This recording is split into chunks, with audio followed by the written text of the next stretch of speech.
Bismillahirrahmanirrahim. Assalamualaikum warahmatullahi wabarakatuh.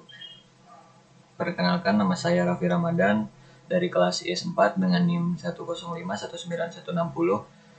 Saya di sini akan menjelaskan tentang enterprise architecture dan juga penggunaan Archimedes.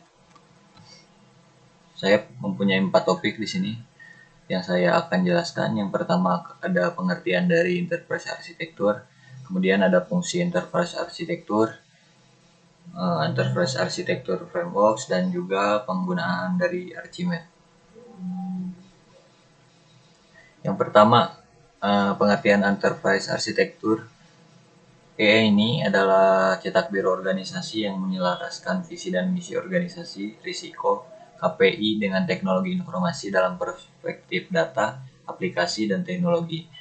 banyak digunakan dengan tujuan menyelaraskan antara bisnis dan teknologi informasi di suatu organisasi. Tujuan lainnya adalah untuk menyusun rencana transformasi organisasi, persiapan dalam melakukan perubahan bisnis organisasi, pembaruan pada infrastruktur, persiapan dalam melakukan implementasi Enterprise Resource Planning atau ERP, melanjutkan transformasi dan merger atau akuisisi organisasi. Ada enterprise arsitektur menurut para ahli.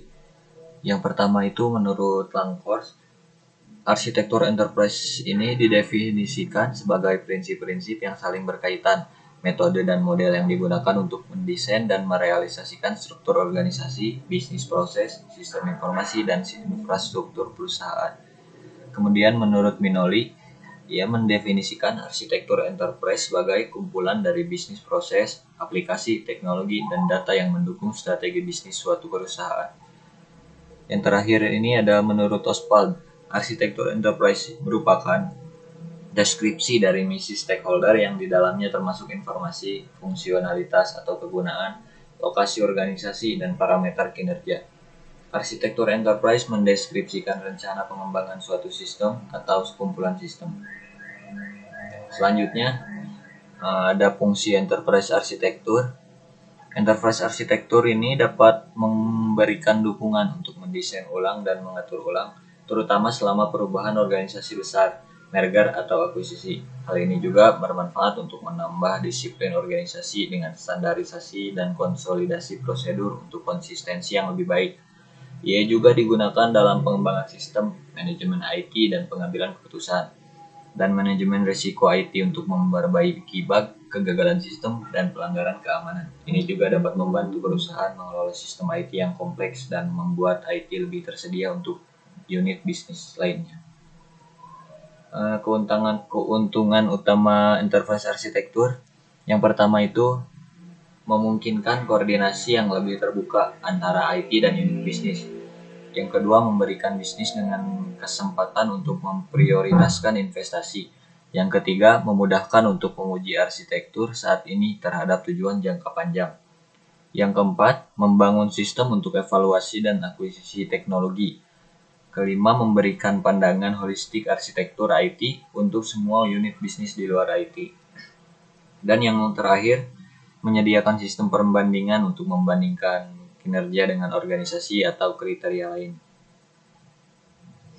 Selanjutnya, Enterprise Architecture Framework, yaitu merupakan perancangan proses bisnis dan teknologi di setiap organisasi dan perusahaan yang kemudian diintegrasikan untuk mencapai suatu tujuan tertentu. Enterprise Architecture merupakan kumpulan prinsip, metode, dan model yang bersifat masuk akal yang digunakan untuk mendesain dan merealisasikan sebuah struktur organisasi enterprise, struktur organisasi, sistem informasi, dan sistem infrastrukturnya menurut Surendro. Enterprise arsitektur ini dikonsentrasikan pada infrastruktur yang meliputi hardware, software, dan network untuk dapat bekerja sama dengan misi, sasaran, dan tujuan organisasi untuk menjalankan proses organisasi dengan didukung oleh teknologi organisasi. Di sini ada beberapa macam paradigma dan metode yang dapat digunakan dalam perancangan enterprise arsitektur, yaitu yang pertama ada Judgment Framework, yang kedua ada TOGAF atau The Open Architecture Framework, yang ketiga ada Federal Enterprise Architecture, terakhir ada Gartner. Saya akan menjelaskan perbedaan dari keempat frameworks yang telah disebutkan tadi. Yang pertama ada Jasman Framework. Framework Jasman ini adalah framework enterprise arsitektur yang menyediakan 6 sudut pandang yang dijelaskan dalam sebuah cube. Keenam sudut pandang tersebut yaitu planner, owner, designer, builder, subkontraktor, dan functioning. Selanjutnya yaitu Toga Framework. Toga Framework atau The Open Architecture Framework memberikan metode yang detail mengenai bagaimana membangun, mengelola, dan mengimplementasikan arsitektur enterprise dan sistem informasi yang biasa disebut dengan Architecture Development Method atau ADM. Surendro menjelaskan bagaimana menemukan sebuah arsitektur perusahaan atau organisasi secara khusus berdasarkan kebutuhan bisnisnya dan proses. Selain itu, Toga memiliki resource base yang memberikan sumber-sumber informasi berupa guidelines, template, checklist, latar belakang, informasi, dan detail material pendukung yang membantu arsitek dalam membangun ADM. Kemudian ada FEA atau Federal Enterprise Architecture. Ini menyediakan sebuah struktur untuk mengembangkan, memelihara, dan mengimplementasikan lingkungan operasional top level dan mendukung implementasi dari sistem TI. Namun FEA ini tidak memiliki proses arsitektur yang mendetail dan tidak ada standarisasinya. Yang terakhir yaitu ada Gartner. Gartner ini berbeda dengan framework sebelumnya, yaitu framework Jasman, TOGAF, dan juga FEA. Gartner ini mempunyai layanan praktis dengan menggabungkan beberapa layanan enterprise arsitektur yang dianggap berhasil yang merupakan pengembangan oleh research organization. Framework ini mengonsep keseluruhan yang digunakan dalam menciptakan sistem yang terdiri dari sebuah abstraksi atau desain dari suatu sistem, struktur, komponen, dan bagaimana mereka berhubungan ketika membangun kemampuan TI baru. Selanjutnya saya akan mendemonstrasikan penggunaan dari Archimedes.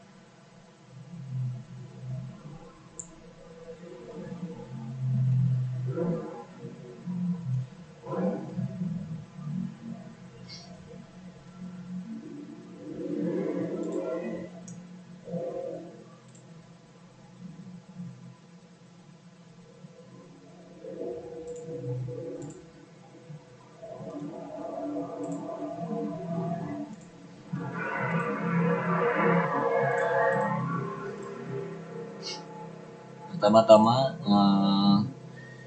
bila kita ingin membuat model baru, kita pilih di menu file, kemudian new, langsung ke empty model, atau bisa menggunakan shortcut Ctrl N.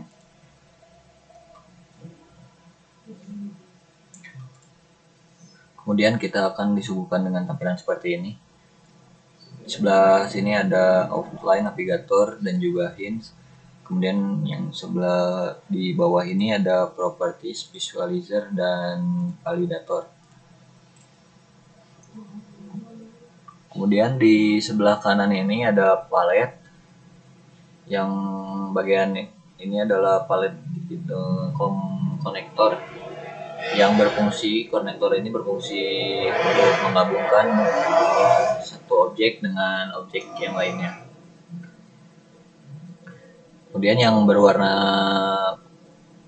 hijau ini yaitu suatu objek yang menggambarkan dari suatu bisnis. Kemudian yang warna biru objek yang menggambarkan aplikasi. Kemudian yang warna hijau muda ini menggambarkan sebuah teknologi. Sekarang kita coba untuk membuat grup baru. Kita drag aja dari palette, kemudian drop di sini.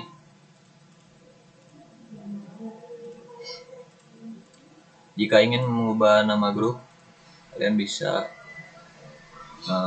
mengubahnya di bagian properties, ada name, misalkan grup bisnis.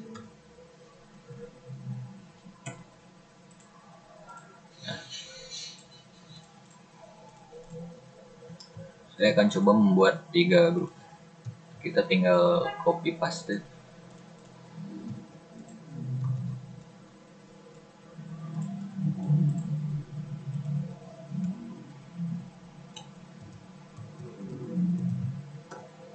kedua kita beri nama group application. Terus yang ketiga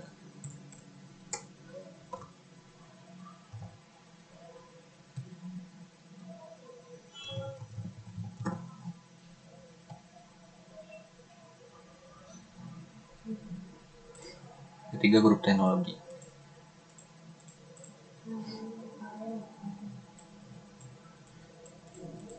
Jika kita ingin menambahkan objek di grup ini, tinggal kita drag aja. Misalkan kita nambah bisnis aktor di sini di grup bisnis. Tinggal drag aja dari palet dan simpan di bagian grup bisnis. Kemudian kita coba ngambil application komponen untuk grup aplikasi.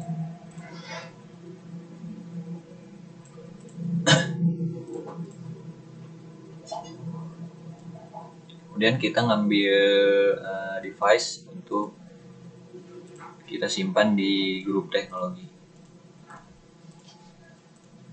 Untuk menggabungkan semua objek ini, kita bisa menggunakan konektor.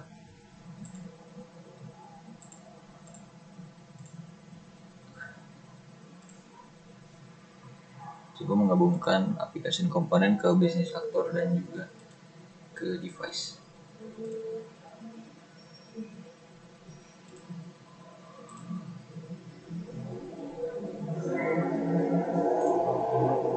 Kita bisa juga melihat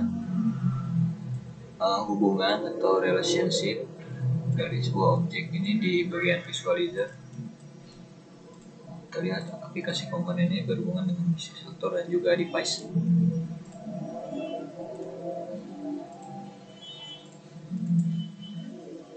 Jika kalian ingin menghapus dari tabel view ini, misalkan saya akan menghapus konektor ini, kita tekan tombol delete. Nah, di tabel view ini sudah kehapus, namun di bagian tab modelnya masih terdapat konektor yang menghubungkan aplikasi komponen ke bisnis aktor tadi. Jadi bila kalian menghapus di tabel view-nya saja, maka di tabel model ini belum kehapus, jadi kita harus menghapusnya di tabel model.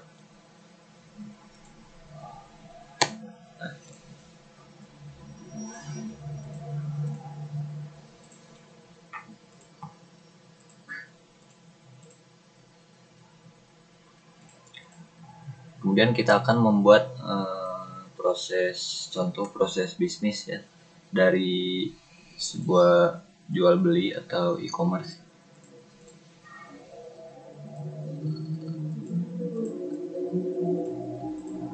Misalkan di sini saya isi toko.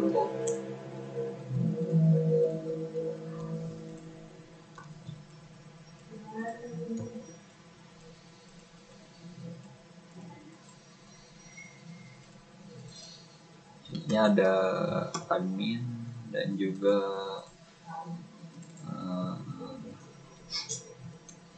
customer.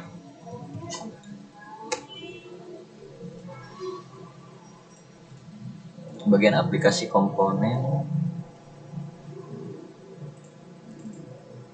kita ada sistem pembayaran. Kita isi sistem pembayaran.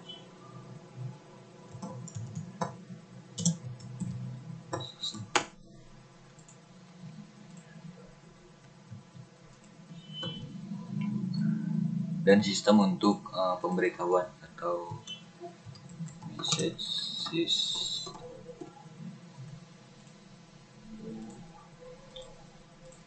Bagian sini kita akan menambahkan device dan kita kasih 2 device. Pertama ada PC atau laptop, itu ada smartphone.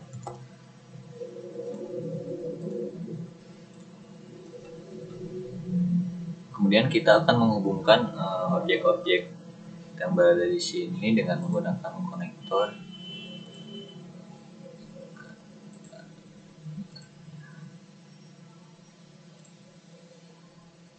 tinggal menggunakan konektor di sini dan pilih saja yang mana yang mau kalian hubungkan.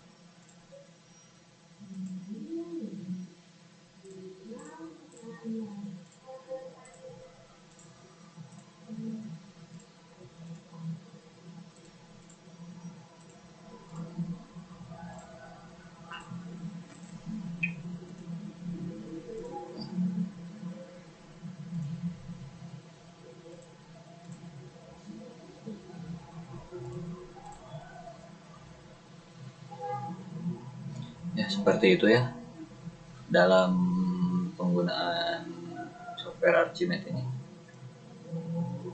Mungkin sekian yang dapat saya jelaskan atau presentasikan mengenai enterprise arsitektur dan juga penggunaan dari software Archimedes. Sebelumnya mohon maaf bila ada salah atau kekurangan. Wassalamualaikum warahmatullahi wabarakatuh.